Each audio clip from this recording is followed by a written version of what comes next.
¿Alguna vez te has detenido a pensar qué ocurre con los hombres que van dentro de un tanque que termina hecho chatarra, con la torreta arrancada y lanzada por los aires? ¿O qué destino enfrentan en medio de situaciones donde el blindado que parecía invencible se convierte en una trampa mortal? Te adelanto que hacia el final te contaré dónde puedes descubrirlo por ti mismo, aunque no lo recomiendo. Pero antes de llegar a eso, vamos a sumergirnos en la historia completa de uno de los tanques más famosos y polémicos de los últimos 50 años, el T-72. Conoceremos batallas de las que casi nadie habla y entenderemos por qué, incluso hoy, sus tripulaciones siguen combatiendo dentro de una máquina diseñada hace medio siglo. El T-72 nació de las ideas y doctrinas de los años 60, cuando los soviéticos absorbieron las lecciones que dejó la Segunda Guerra Mundial en el campo de la guerra acorazada. Los tanques habían evolucionado a un ritmo vertiginoso. En apenas unos años pasaron de ser simples cajas de metal con ametralladoras a convertirse en máquinas cada vez más sofisticadas,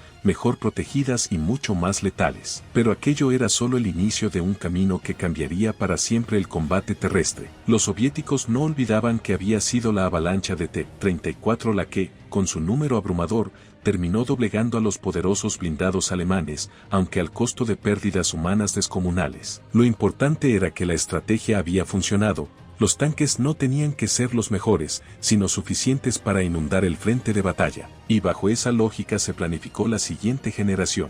Así apareció el T-64A, una máquina revolucionaria para su época, motor de 700 caballos, un cañón de 125 milímetros de ánima lisa, blindaje compuesto y un sistema de carga automática que dejó boquiabierto al mundo. Era más ligero, podía operar con una tripulación reducida y aún así enfrentarse a los modelos occidentales. Sin embargo, aquel tanque resultó demasiado complejo y delicado. De ese intento surgiría el modelo que nos interesa, el T-72. Los soviéticos decidieron tomar lo mejor del T-64 y combinarlo con la fiabilidad de diseños más simples como el T-62. Querían un tanque que pudiera fabricarse en masa, fácil de operar y barato de mantener, algo que pudiera producirse por decenas de miles en caso de guerra total. Los blindados más avanzados, como el propio T-64 o el T-80, estarían reservados para las unidades de élite, mientras que el T-72 sería el caballo de batalla de los ejércitos de movilización.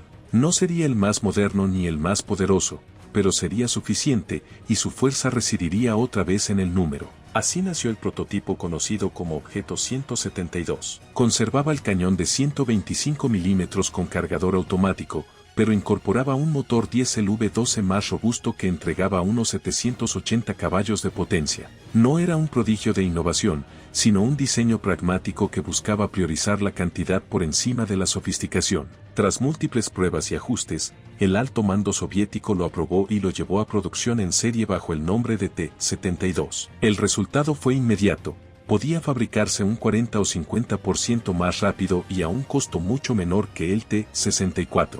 En pocos años, más de 25.000 unidades salieron de las líneas de montaje en la Unión Soviética y en países aliados, listas para inundar los campos de batalla. Muy pronto, este tanque se convertiría en un dolor de cabeza para Occidente. Cuando los analistas de la OTAN evaluaron al T-72, no se sintieron nada tranquilos. Era capaz de resistir impactos directos de proyectiles de 105 milímetros, misiles TOW y muchas de las armas antitanque más comunes en aquel momento. Aquello impulsó a los occidentales a desarrollar blindados aún más poderosos, como el Leopard 2 alemán y el M1 Abrams estadounidense, ambos armados con cañones de 120 milímetros. Lo curioso es que los modelos exportados a países fuera de la órbita soviética eran versiones simplificadas y algo menos capaces, lo que hizo que en Occidente se subestimara en parte su verdadero potencial. Pero lo cierto era que, por su abrumadora cantidad, el T-72 generaba auténtico temor, y hasta que entró en combate real, sus verdaderas capacidades permanecieron ocultas tras el telón de acero. Para entender realmente al T-72, hay que mirar dentro de su estrecha coraza. El tanque fue diseñado para operar con una tripulación mínima de 3 hombres, conductor, artillero y comandante. El cargador, función habitual en los blindados occidentales, fue sustituido por un sistema automático que permitía reducir personal y tamaño, lo que se traducía en un perfil más bajo y en teoría menos vulnerable. Sobre el papel, era una idea brillante: menos hombres, más eficiencia, pero en la práctica, escondía un peligro mortal.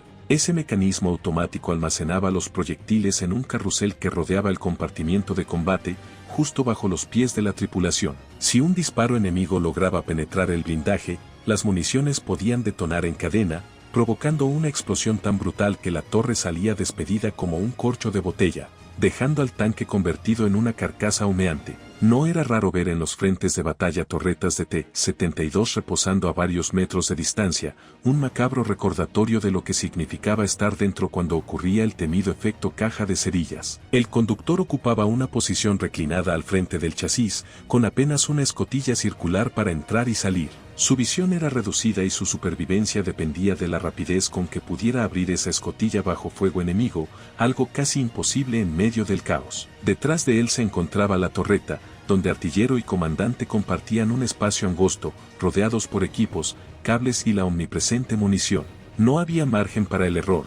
Cada disparo debía hacerse con precisión y rapidez, porque un solo impacto enemigo podía sellar el destino de todos. El motor, un diésel Mayo de 12, ofrecía potencia suficiente para mover las 41 toneladas del blindado a velocidades de hasta 60 km por hora en carretera. No era el más veloz ni el más silencioso, pero cumplía con lo que los soviéticos esperaban: fiabilidad bajo cualquier condición, desde desiertos abrasadores hasta heladas siberianas. El mantenimiento era sencillo, ideal para ejércitos que necesitaban reparar y devolver al combate miles de tanques sin retrasos. Sin embargo, toda esa practicidad tenía un precio. Comparado con los Abrams o Leopard occidentales, el T-72 carecía de comodidades básicas para la tripulación. No había suficiente espacio, la ergonomía era casi inexistente y las condiciones dentro de la cabina podían volverse insoportables tras horas de combate. El tanque era un instrumento de guerra, no un lugar pensado para la supervivencia a largo plazo. Los soviéticos nunca buscaron salvar a cada tripulante, lo que les importaba era mantener la ofensiva, sin importar el sacrificio. Las primeras pruebas de fuego real llegaron en 1982, en el Líbano. Allí, el T-72 de exportación se enfrentó a las fuerzas israelíes, que disponían de los tanques Merkava y de armamento antitanque de última generación. La experiencia fue devastadora. Muchos de los T-72 suministrados a Siria fueron destruidos en pocos minutos. El mundo pudo ver, por primera vez, las torretas volando por los aires y los blindados reducidos a chatarra ardiente. Aquello dañó la reputación del tanque, pero hay que recordar que no se trataba de los modelos soviéticos más avanzados, sino de versiones simplificadas. Aún así, las imágenes dieron la vuelta al mundo y sellaron la percepción de que el T-72 era poco más que una tumba sobre orugas. Los soldados que debían tripularlo sabían perfectamente el riesgo. Una penetración del blindaje significaba casi siempre una muerte segura. A diferencia de los blindados occidentales, que guardaban la munición en compartimientos aislados con sistemas de expulsión de gases, el T-72 era una bomba rodante. Y sin embargo, pese a todas estas debilidades, el tanque siguió siendo producido en masa y empleado en innumerables conflictos, desde la guerra Irán-Irak en los años 80, pasando por la guerra del Golfo en 1991, hasta la guerra en Ucrania en la actualidad. Su presencia se convirtió en sinónimo de la doctrina soviética: números abrumadores, capacidad de despliegue rápido y la frialdad de un diseño que consideraba a la tripulación como un recurso más, tan reemplazable como el acero que conformaba la coraza. Cada batalla confirmaba el dilema del T-72. Por un lado, era barato, robusto y lo suficientemente letal como para que ningún ejército pudiera ignorarlo. Por otro, su talón de Aquiles siempre fue la supervivencia de sus tripulantes. Los que entraban en él sabían que su destino estaba atado a una máquina que podía protegerlos de varios disparos, o convertirse en su ataúd en cuestión de segundos. Hoy, medio siglo después de su aparición, sigue rugiendo en los campos de batalla. Modernizado, reforzado y adaptado, el T-72 aún sirve en docenas de ejércitos. Pero la imagen que perdura en la memoria colectiva es la misma de siempre, la de torretas lanzadas por los aires y columnas de humo negro ascendiendo hacia el cielo. Porque al final, la historia del T-72 no es solo la de un tanque, sino la de los hombres atrapados en su interior, enfrentando la eterna pregunta: ¿sobreviviremos al próximo impacto?